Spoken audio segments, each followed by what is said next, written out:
breaking news.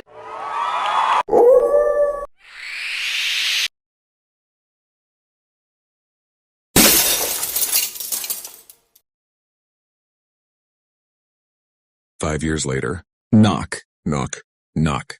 A guard slid open the metal eye slit, his voice rough. "What's up? What you want? We already paid." Paid grinned. "We came to party. Guests take the front door." "How old is he?" The guard asked, sizing up Points, the young one standing beside him. "I thought we were VIP. Oh," Paid said, his smile fading. "Boss said no guests through the back." "Tell him it's me." The guard hesitated, then sighed. "Fine.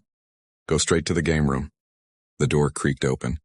Bass from inside rattled the frame as Paid and Point stepped into YoShow sports bar. "See, this is nice," Paid said, leaning back, calm. "Too bad they just wouldn't fall in line with the others." Point stayed quiet, the glow from the bottles dancing across his face. At this time, the underworld was locked down tight. No species had broken through.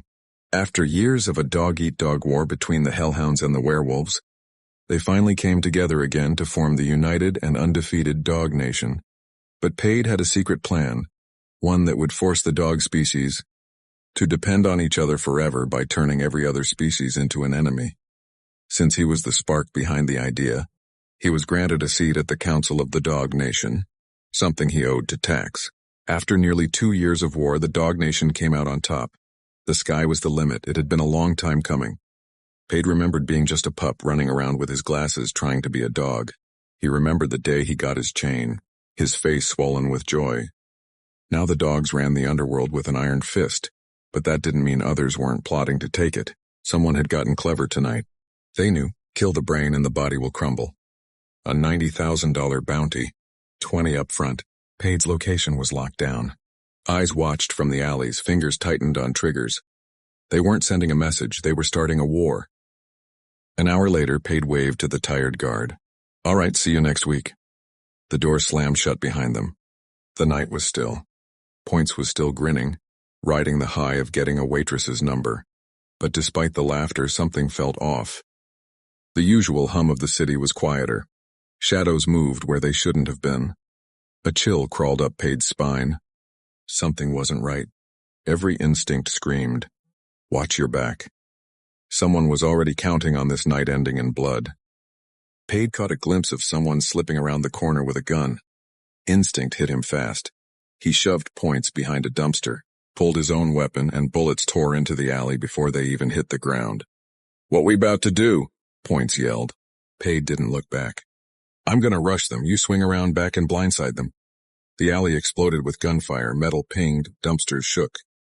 Points just muttered, "Dog bite." "Dog bite," Paid answered. This was Paid's moment to show Points why his father spoke so highly of him. Paid didn't know who wanted him dead, but he knew one thing: they were going to regret missing. His body shifted, muscles tightening as he snapped into hellhound form. He leapt onto the dumpster, claws digging into brick, sprinting across the wall. Mid-run, he morphed back human, landing on the hood of the Jester's car. Paid grinned and lit the whole vehicle up with gunfire. Points held another Jester hostage, dragging him from the back seat with a gun to his head, forcing him to watch his crew die. Another car screeched around the corner. Back up. But it was too late. One of the Jester's gas tanks ignited, and the entire ride erupted in a wave of heat and flames that lit the alley orange. Points didn't blink. He yanked the last Jester by the collar and dragged him toward the darker end of the alley, as Paid moved through smoke, stepping over bodies. They cut through a back route they knew well, using the same shortcut they'd only used when things got bad like this. They made it to the car. Paid hopped behind the wheel. Points tossed the Jester in the back and they sped off before the sirens touched the block. But the whole ride didn't sit right with Paid. Everyone in the underworld knew this kind of hit was a disgrace to the code. Somebody wanted to make a point. Paid was alive, but furious. Points couldn't even hide the anger in his silence. He could smell the bullshit from miles away. Back at the safe house, "Who sent you?" Points' voice was cold. The interrogation had dragged for 45 minutes, but violence wasn't working. He needed information, not another problem. So he changed tactics. "How about I make you an offer you can't refuse?" Points knelt down so his face was inches from the jester's. The jester smirked through the pain. I'm listening. Tell me who sent you and we'll pay you double. And since it's just you now.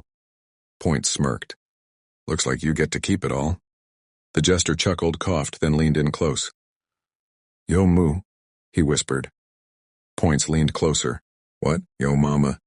And the jester burst out laughing. That sick, twisted clown laugh every jester is trained to do from birth. It was the last joke he ever made. The laughter was cut short, smelling the truth before ending the jester. Points stared into the silence that followed. The one person he couldn't protect. His mother. Tears burned, but he wiped them fast. Paid couldn't see him cry. Clown ass, Points muttered. Paid walked up beside him. Bark it, Fee, make sure this gets cleaned up. We got a big day tomorrow. I'm about to lay it down. Nation business. Paid extended his hand. He and Points locked in the Dog Nation handshake they had been practicing. But Points had other plans.